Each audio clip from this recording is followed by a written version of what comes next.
Hi అండి. అందరికీ నమస్తే. నా రావణ్ పార్ట్ 11 అంత విసురుగా ఆద్య రావడం చూస్తూ లోపల జరిగిన దాన్ని ఊహించుకున్నారు. ఆకాష్, వినయ్‌లతో పాటుగా ఆఫీసు స్టాఫ్ అంతా కూడా. ఇంతలో ఆకాష్‌కి కాలొచ్చింది. హలో సార్, నేను ఉమేష్‌ని మాట్లాడుతున్నా. మనం ఆఫీస్‌లోని విషయాలను లీక్ చేస్తున్న ఇన్ఫర్మేషన్ ఎవరికో తెలిసిపోయింది సార్ అని అంటాడు గుసగుసగా. మిత్రానే కదా అన్నాడు ఆకాష్ తన చైర్‌లో రిలాక్స్‌గా వెనక్కి వాలుతూ. సార్, మీకెలా తెలుసు అని అడిగాడు ఉమేష్ ఆశ్చర్యంగా. ఎవరి గురించి ఎక్కడ ఆరా తీయాలో, ఇక ఎవరిని ఎక్కడ తొక్కాలో నాకు బాగా తెలుసు అని అన్నాడు ఆకాష్. సార్, మరి వాణ్ణి కంపెనీ నుండి తీసేయమంటారా అని అడిగాడు ఉమేష్. నో నో, వాణ్ణి తీసేస్తే మరొకడు పుట్టుకొస్తాడు. వాణ్ణి ఆ ఎమాల్ట్ కంపెనీ వాళ్ళ ఎలా వాడుకున్నారో మనం అదే పద్ధతిలో వాడికి దిమ్మ తిరిగేలా చేయాలి. అర్థమైందా? వాడిని ఒక కంట కనిపెడుతూ ఉండండి. వాడికి కంపెనీ గురించి అన్ని రాంగ్స్ ఇన్స్ట్రక్షన్స్ ఇవ్వండి. ఏ ప్రాజెక్ట్ అయినా సరే, ఏ టైప్ సేల్స్ అయినా సరే, నేను ప్రిపేర్ చేసి ఇచ్చిన లిస్టు ప్రకారమే మీ టీం ఉండాలి. ఆ టీంలో ఎవరూ కూడా ఆ మిత్రాకి కరెక్ట్ ఇన్ఫర్మేషన్ ఇవ్వరు. ఇంకేదైనా డౌట్ వస్తే వెంటనే నాకు కాల్ చేయి. ఇక ఓన్ డిసిషన్స్ తీసుకుంటే మాత్రం అందరు ఉద్యోగాలు పోతాయి. అండర్‌స్టాండ్ అని అన్నాడు ఆకాష్. Okay sir, okay. మీరు చెప్పినట్లే చేస్తాను అంటూ భయపడుతూ ఫోన్ కట్ చేశాడు ఉమేష్. ఆకాష్ మాటలు వింటూ ఏంట్రా అంటూ అడిగిన వినయ్‌కి విషయం అంతా చెప్పేశాడు ఆకాష్. కరెక్ట్ డిసిషన్ తీసుకున్నావురా అంటూ ఇంకా అప్రిషియేట్ చేశాడు వినయ్ ఆకాష్‌ని. ఇంకలా ఉండగానే రోజులు కూడా గడిచిపోతున్నాయి. ఆకాష్ మరింతగా బిజినెస్‌లో ప్రావీణ్యతుడయ్యాడు. అన్ని స్టేట్స్‌లో ఉన్న బ్రాంచులను కవర్ చేస్తూ అన్ని రకాలుగా కూడా బాధ్యతలు తీసుకున్నాడు. చాలా తెలివిగా అన్ని మెళకువలు ఇక అవపోసపడుతూ చాలా త్వరగానే జగన్నాథానికి పని తగ్గించేశాడు ఆకాష్.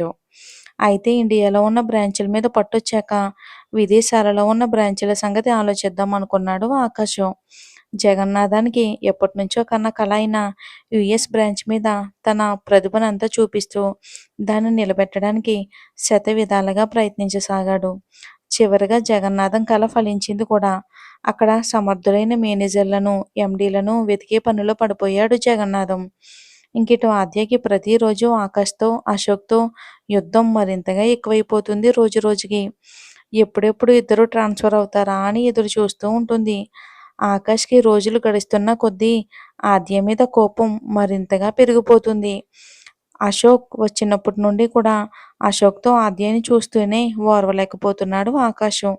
అలాగని తన ఇన్‌ఫ్లుయెన్స్‌ని ఉపయోగించి అశోక్‌ని తీసేయడానికి మాత్రం మనసు ఒప్పుకోవట్లేదు ఆకాష్‌కి.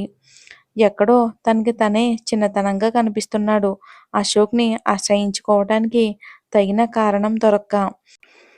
అశోక్ ఆద్యని తన వైపుకు తిప్పుకోవటానికి ఎన్ని ప్రయత్నాలు చేసినా అవి అంతా కూడా బెడిసి కొడుతూనే ఉన్నాయి.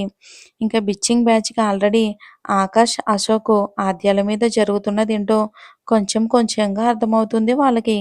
ఏదో ఒకరోజు ఆకాష్ ఆద్యని తీసేయడమో, లేక ఆకాష్‌తో ఓటమి ఒప్పుకుని ఆద్యని రిజైన్ చేయడమో జరుగుతుందని ఎదురుచూశారు వాళ్ళు. ఆఫీస్ రూమ్‌లో తన సీట్‌లో కూర్చొని సిస్టమ్‌లో వర్క్ చేసుకుంటున్న ఆకాష్ ఫోన్ మోగడంతో లిఫ్ట్ చేశాడు.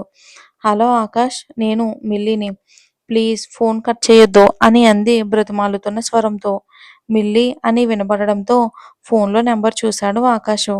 ఏదో కొత్త నెంబర్. ఏంటి అని అన్నాడు ముక్తసరిగా. కాసేపు మాట్లాడితే ఏమవుతుంది ఆకాష్? నా నెంబర్ నుండి చేస్తే లిఫ్ట్ చేయట్లేదని కొత్త సిమ్ములు తీసుకున్నాను. నువ్వు నంబర్స్ మార్చేస్తూ ఉన్నావు. ఇక నేనేం చెయ్యాలి చెప్పు? చివరగా ఎలాగోలాగా నీ ప్రెజెంట్ నంబర్ దొరికింది అని అంది మిల్లీ. మిల్లీ ఇంక అలా అనడంతో నీకు చాలా సార్లు చెప్పాను బిజీగా ఉన్నాను అని. నన్ను అనవసరంగా డిస్టర్బ్ చెయ్యొద్దు. డాడ్, నిన్నేమీ అనొద్దన్నారు కాబట్టి నేను నీతో ఎందుకంటే రూడ్‌గా మాట్లాడలేకపోతున్నాను. ఫోన్ పెట్టేసి పని చూసుకో అని అన్నాడు ఆకాష్ ఫోన్ కట్ చేస్తూ.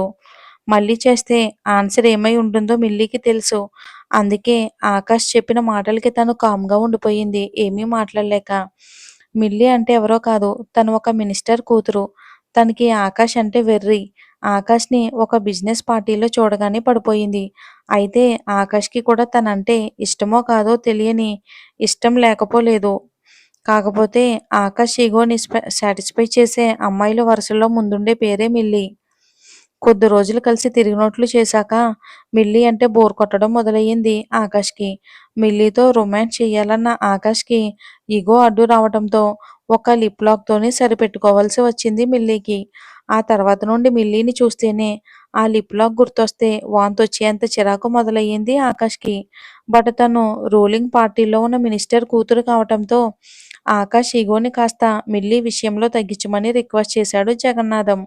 అందుకే మాక్సిమం మిల్లీని ఏదైనా అనాల్సి వస్తే మాట్లాడడమే మానేసేలా అలవాటు చేసుకున్నాడు ఆకాష్. ఇంకా ఆఫీస్ బిల్డింగ్లో కన్స్ట్రక్షన్లో ఉన్న 5th ఫ్లోర్ కంప్లీట్ కావడంతో తన రూమ్తో పాటు అక్కడ ఉన్న ఎగ్జిక్యూటివ్ ఎంప్లాయీస్ అందరినీ ఆ ఆ ఫ్లోర్కి షిఫ్ట్ చేయించాడు ఆకాష్.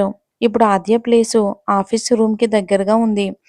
ఆఫీస్ రూమ్ వాల్స్ గ్లాస్వి కాకపోవడంతో ఆద్య కనబడట్లేదు ఆకాష్కి. ఒకరోజు ఆకాష్ తన వర్క్లో డీప్గా మునిగిపోయి ఉండగానే ఎవరిదో చెంప పగిలిన సౌండ్ వచ్చింది. కాసేపటికి ఎవరో గట్టిగా అరుస్తున్నట్లు వినిపించింది. దాంతో వినయ్కి తన సిస్టమ్ని అప్పగించి బయటకు వచ్చాడు ఆకాష్. అక్కడ ఆద్య ఆఫీస్లో చాలా కాలం నుండి ఎంప్లాయీస్ అయిన కృష్ణ చెంపలు వాచిపోయేలా కొట్టింది. ఇక అది చూశాక తన ఆఫీసులో ఆద్య రుబాబుని భరించలేకపోయాడు ఆకాష్. ఆద్య మీదున్న కోపం తీర్చుకోవటానికి కూడా ఇంకిదే మంచి టైం అనిపించింది ఆకాష్కి. వేగంగా ఆద్య దగ్గరికి వెళ్ళి కృష్ణకి ఆద్యకి మధ్య నిలబడుతూ, ఏయ్, నీ ఇష్టం వచ్చినట్లు ఒకరిని పట్టుకుని కొట్టడానికి ఇది నీ ప్రైవేట్ ప్లేస్ కాదు, నా ఆఫీస్ అన్నాడు ఆకాష్ కోపంగా. అసలు ఏమైందో కూడా అడగకుండా ఆకాష్ కృష్ణ వైపు నిలబడడం చూసి ఒకంత ఆశ్చర్యం కలిగి మళ్ళీ అది వెంటనే కోపంగా మారిపోయింది ఆద్యకి. ఇలాంటి వెధవల్ని పనిలో పెట్టుకోవడమే కాకుండా ఇంకా నన్ను తిడుతూ వాణ్ణి సమర్థిస్తున్నావు, ఇందులో నీ భాగం కూడా ఉందా అని అంది ఆద్య కోపంగా. ఆద్య అలా అందరి ముందు తనని ఏకవచనంతో పిలిచేసరికి తల తీసేసినంత పని అయ్యింది ఆకాష్కి. కోపంతో దవడ బిగించి, హేయ్, మర్యాదగా మాట్లాడు అని అన్నాడు ఆకాష్. ఆకాష్ మాటలతో కాస్త కోపం తగ్గించుకోవటానికి ప్రయత్నిస్తూ, ముందు నేను ఒకసారి చెప్పేది వినండి, వాడు ఏం చేశాడో మీకు తెలీదు. ఇలాంటి వాణ్ణి వెనకేసుకుని వచ్చి మీ పరువు మీరే తీసుకుంటున్నారు అని అంది ఆద్య కాస్త గౌరవంగా. అయినా సరే ఆద్య మాటలు వినే పరిస్థితిలో లేడు ఆకాష్. అసలు నాకు చెప్పడానికి నువ్వెవరు? ఎవరిని నమ్మాలో ఎవరిని నమ్మకూడదో నాకు బాగా తెలుసు. అయినా నీ లిమిట్స్లో నువ్వు ఉండు అని అన్నాడు ఆకాష్ ఆద్యాని. ఛీ, ఇంకా నువ్వు అర్థం చేసుకుంటావని నీకు చెప్పడం కూడా దండగే. అసలు వీడేం చేశాడో చెప్పే అవకాశం కూడా నువ్వు నాకు ఇవ్వట్లేదు. ఇంకా నువ్వెలాంటి వాడవో నాకు అర్థమవుతుంది అని అంది ఆద్య చిరాగ్గా. ఇంకా ఆద్య మాటలను సహించడం తన వల్ల కాక ఆద్యని కొట్టేంత స్పీడులో చెయ్యెత్తాడు ఆకాష్. ఆకాష్, ఆగు అని అన్న వినయ్ మాటతో ఆగి చెయ్యి కిందకి దించినట్టే దించి ఆద్య చేతిని పట్టుకుని అదే ఫ్లోర్లోని ఆఫీస్ గుమ్మం దగ్గరికి లాక్కొచ్చి విసిరేశాడు. ఆ ఊహించని ఆ పరిణామానికి, ఆ అవమానానికి ఆకాశం విసిరిన ఫోర్స్తో అక్కడే కుప్పకూలిపోయింది ఆద్య. గెట్అవుట్ ఫ్రమ్ మై ఆఫీస్, ఇంకొకసారి నీ ముఖం నాకు చూపించొద్దు అని అన్నాడు ఆకాశం. అసలు ఏం జరిగిందో తెలుసుకోకుండా ఆకాష్ అలా చేయటం కరెక్ట్ కాదు. ఇంకా వీళ్ళిద్దరి మధ్య ప్రేమ ఎప్పుడు పుడుతుందో ఏంటో మరి చూద్దాం. స్టోరీ కొంచెం మంది హీరో క్యారెక్టర్ తగ్గిందని, ఆద్య క్యారెక్టర్ ఎక్కువైందని అంటున్నారు. స్టోరీలో అన్ని రకాల ఎమోషన్స్ ఉంటాయి, కాస్త వెయిట్ చేయాలి కదండి. స్టోరీ నచ్చితే లైక్ చేసి ఛానల్ని సపోర్ట్ చేయండి.